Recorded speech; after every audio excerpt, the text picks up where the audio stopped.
Comeback comrade Mirza আব্বাসকে নাসিরউদ্দিন। আফিমের চেয়ে বিপজ্জনক জামায়াত, বলছেন বরকতুল্লাহ বুলু।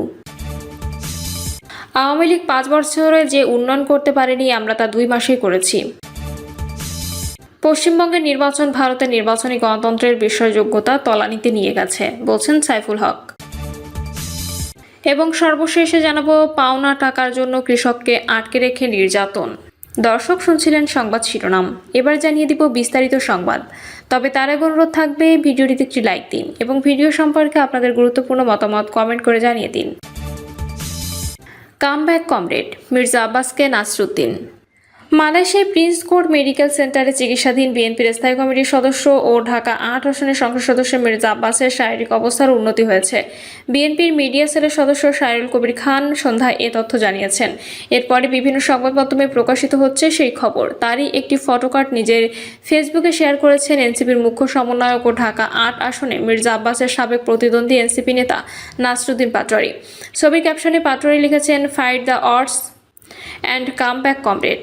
উল্লেখ্য, গত 11 মার্চ ইফতারের সময় অসুস্থ হয়ে পড়ার পর ঢাকায় এভারকেয়ার হাসপাতালে ভর্তি হন মির্জা আব্বাস। সেখানে তার মাথার অস্ত্রোপচার করা হয়।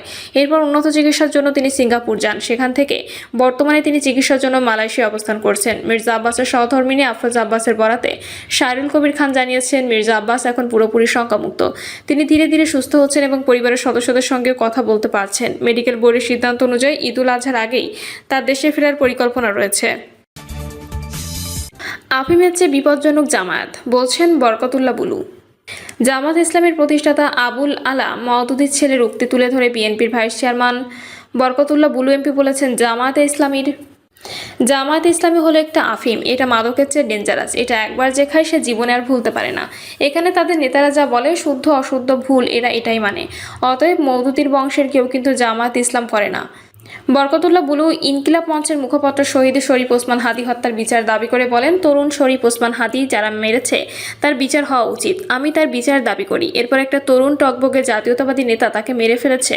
তিনি বলেন, সাম্রাজ্যবাদীদের চক্রান্ত ও যারা এই দেশে শূকরের মাংস আমদানি করার অনুমতি দিয়েছে তারাই হাদীর হত্যাকারী হিসেবে বের হবে। এমপি বরকতুল্লাহ বুলু বলেন, শহীদ প্রেসিডেন্ট জিয়াউর রহমান বেগমগঞ্জের রসুলপুর ও কাদিরপুরে খাল খনন করেছেন। মাঝখানে এরশাদ এসে খাল কাটা বন্ধ করে দিয়েছেন। বিগত এই 30 থেকে 35 বছর খাল কাটা ছিল না। এটি যদি অব্যাহত থাকতো, বাংলাদেশ শুধু খাদ্যে স্বয়ংসম্পূর্ণ নয়, কয়েক লক্ষ টন খাদ্য বিদেশে রপ্তানি করতে পারত। আমাদের মাছের ও কৃষি কাজের অভাব হতো না। যোগাযোগ ব্যবস্থাও সমুন্নত থাকতো। তিনি বলেন, আজকে আবার আমাদের নেতা তারেক রহমান খাল কাটা কর্মসূচি শুরু করেছে। সরকারের 2.5 মাসে আমরা যা করেছি গত 17 বছরও তা হয়নি। তারেক রহমানের নেতৃত্বে উন্নয়নের এই ধারা অব্যাহত থাকবে বলে জানান তিনি। বরকতুল্লাহ বুলু বলেন, হকারদের পুনর্বাসনের জন্য শহীদ রাষ্ট্রপতি জিয়াউর রহমান চৌমুহনীতে বিশাল জমিন বরাদ্দ দিয়েছেন। এখন সে হকার্স মার্কেট ব্যবসায়ী দস্যুদের দখলে। আন্দোলনের মাধ্যমে সে মার্কেট দখলে নেওয়ার জন্য হকারদের উপদেশ দিয়ে তিনি বলেন, কোনো মতেই সড়ক দখল করে হকারদের বসতে দেওয়া হবে না। অনুষ্ঠানে বেগমগঞ্জ উপজেলা নির্বাহী অফিসার মোহাম্মদ কায়েসুর রহমানের সভাপতিত্বে বেগমগঞ্জ উপজেলা বিএনপির আহ্বায়ক কামাখ্যা চন্দ্র দাস সহ অনেকে বক্তব্য রাখেন। আওয়ামী লীগ 5 বছর যে উন্নয়ন করতে পারেনি আমরা তা 2 মাসেই করেছি। জাতীয় সংসদে হুইপ জি কে গৌস বলেছেন, গত 17 বছর আওয়ামী লীগ মানুষকে ধোঁকা দিয়ে বোকা বানিয়েছে। আমরা মানুষের কাছে তার বিপরীত চিত্র উপহার দেব। এখন মানুষ আর ধোঁকা খাবেন না। আওয়ামী লীগ 5 বছরে যে উন্নয়ন করতে পারেনি আমরা তা 2 মাসেই করেছি। তিনি বলেন, আমরা উন্নয়ন প্রকল্পগুলোর সঠিক বাস্তবায়ন চাই। নিজেরা কেউ দুর্নীতি করব না, অন্য কেউ দুর্নীতি করতে দেব না। নির্বাচনী প্রতিশ্রুতি বাস্তবায়ন করা হচ্ছে জানিয়ে তিনি বলেন, ভোটের সময় দেওয়া অমোচনীয় কালি আঙুল থেকে মোছার আগেই আমরা নির্বাচনী প্রতিশ্রুতি বাস্তবায়ন শুরু করেছি। বিএনপি ওয়াদা করেছিল ক্ষমতায় গেলে কৃষক কার্ড চালু করা হবে। 1 বৈশাখ সারা দেশে কার্ড চালু হয়েছে। এভাবে বিএনপি মানুষের দেওয়া প্রতিশ্রুতি পর্যায়ক্রমে বাস্তবায়ন করেছে। হবিগঞ্জ কেন্দ্রীয় ঈদগাহ থেকে র্যালিটি বের হয়ে শহর প্রদক্ষিণ করে। পশ্চিমবঙ্গে নির্বাচন ভারতের নির্বাচনী গণতন্ত্রের বিশ্বাসযোগ্যতা তলানিতে নিয়ে গেছে, বলছেন সাইফুল হক। পশ্চিমবঙ্গের নির্বাচন ভারতের নির্বাচনী গণতন্ত্রের বিশ্বাসযোগ্যতা তলানিতে নিয়ে গেছে বলে মন্তব্য করেছেন বিপ্লবী ওয়ার্কার্স পার্টির সাধারণ সম্পাদক সাইফুল হক। সাইফুল হক বলেন, ভারতের পশ্চিমবঙ্গ বিধানসভা নির্বাচনে ভারতীয় জনতা পার্টির জয় বাংলাদেশের নিরাপত্তা ঝুঁকি বাড়িয়ে তুলতে পারে। চরম হিন্দুত্ববাদী বিজেপি পশ্চিমবঙ্গের সরকার গঠন করলে পশ্চিমবঙ্গে মুসলমান সম্প্রদায়ের ভোটের অধিকার থেকে বাদ পড়া প্রায় 1 কোটি মানুষের যেমন নানা ধরনের নিগ্রহের শিকার হতে পারে, তাছাড়া এদের একটা অংশকে অবৈধ অনুপ্রবেশকারী হিসেবে আখ্যায়িত করে বাংলাদেশ পুনর্গঠন করার অপতৎপরতা আশঙ্কা রয়েছে। তিনি বলেন, পশ্চিমবঙ্গে বিজেপির বাংলাদেশ ও মুসলমান বিদ্বেষ, প্রতিনিয়ত হিংসা আর ঘৃণার বিস্তার ঘটিয়ে চলেছে। উগ্র সাম্প্রদায়িক মেরুকরণ যেহেতু বিজেপির প্রধান রাজনৈতিক পুঁজি, সে কারণে প্রতিনিয়ত সাম্প্রদায়িক উস্কানির আশঙ্কা থাকে। তিনি আরও বলেন, বাংলাদেশ ভারত সীমান্তের 3 দিকে বিজেপি সরকার থাকায় আগামী দিনগুলোতে বাংলাদেশের সীমান্তবর্তী এলাকায় পরিকল্পিত উত্তেজনা ও অস্থিরতা সৃষ্টির শঙ্কা রয়েছে। সাইফুল হক বলেন, পশ্চিমবঙ্গের সদ্য সমাপ্ত নির্বাচন বিশ্বের কথিত বৃহত্তম গণতান্ত্রিক দেশ ভারতের নির্বাচনী গণতন্ত্রের অন্তঃসার শূন্যতা ও বিশ্বাসযোগ্যতাকে তলানিতে নিয়ে গেছে। একটা রাজ্যের দখল নেবার জন্য যেভাবে 1 কোটি লোককে নির্বাচনের বাইরে রেখে পশ্চিমবঙ্গে একটা যুদ্ধ পরিস্থিতি তৈরি করা হয়েছে, ভারতের ইতিহাসে তা নজিরবিহীন ও নিদারুণ লজ্জাজনক ঘটনা। এই নির্বাচন ভারতের নির্বাচনী গণতন্ত্রকে বড় ধরনের সংকট নিক্ষেপ করে।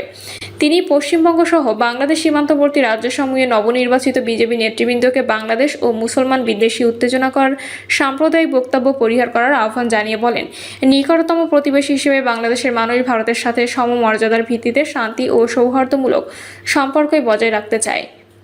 তিনি পশ্চিমবঙ্গ সহ বাংলাদেশ সীমান্তবর্তী রাজ্যসমূহে নবনির্বাচিত বিজেপি নেতৃবৃন্দকে বাংলাদেশ ও মুসলমান বিদ্বেষী উত্তেজনাকর সাম্প্রদায়িক বক্তব্য পরিহার করার আহ্বান জানিয়ে বলেন, নিকটতম প্রতিবেশী হিসেবে বাংলাদেশের মানুষ ভারতের সাথে সমমর্যাদার ভিত্তিতে শান্তি ও সৌহার্দ্যমূলক সম্পর্কই বজায় রাখতে চায়। পাওনা টাকার জন্য কৃষককে আটকে রেখে নির্যাতন। কুমিল্লার মুরাদনগর উপজেলায় চৌমোহনী বাজারে পাওনা টাকার জন্য ফজলু মিয়া নামে এক কৃষককে বদ্ধ দোকানঘরে আটকে রেখে নির্যাতনের অভিযোগ উঠেছে। দুপুরে গোপন সংবাদের ভিত্তিতে ভুক্তভোগী কৃষককে উদ্ধার করেছে মুরাদনগর থানা পুলিশ। চাঞ্চল্যকারী ঘটনায় নির্যাতনকারী গোলাম মোস্তফাকে আটক করা হয়েছে। জানা যায়, মুরাদনগর উপজেলার ধামগড় ইউনিয়নের নহল গ্রামের আবুল কাশেমের ছেলে মোস্তফা কামাল ও তার ছেলে এনামুল পাওনা টাকা আদায়ের জন্য লক্ষ্মীপুর গ্রামের আবেদ আলীর ছেলে কৃষক ফজলু মিয়াকে ধরে নিয়ে আসে। এক পর্যায়ে ফজলু মিয়াকে নহল চৌমোহনী বাজারের একটি বদ্ধ দোকানঘরে তালাবদ্ধ করে আটকে রাখে। দুপুরে জনৈক ব্যক্তি বদ্ধ দোকানঘরটির পাশে গেলে ভেতর থেকে চিৎকার শুনতে পেয়ে স্থানীয়রা পুলিশে খবর দেয়। খবর পেয়ে মুরাদনগর থানার এসআই রুহুল আমিনের নেতৃত্বে পুলিশ বুধবার দুপুরে ঘটনাস্থলে পৌঁছে বদ্ধ দোকানঘর থেকে বন্দী কৃষককে উদ্ধার করেন। এ ঘটনায় ব্যাপক চাঞ্চল্যের সৃষ্টি হয়েছে। মুরাদনগর থানার ওসি আনোয়ার হোসেন চৌধুরী জানান, ভুক্তভোগীর পরিবার থেকে এখনও কোনো অভিযোগ দেওয়া হয়নি। লিখিত অভিযোগ পেলে আইনানুগ ব্যবস্থা গ্রহণ করা হবে। মুরাদনগর থানার ওসি আনোয়ার হোসেন চৌধুরী জানান, ভুক্তভোগীর পরিবার থেকে এখনও কোনো অভিযোগ দেওয়া হয়নি। লিখিত অভিযোগ পেলে আইনানুগ ব্যবস্থা গ্রহণ করা হবে।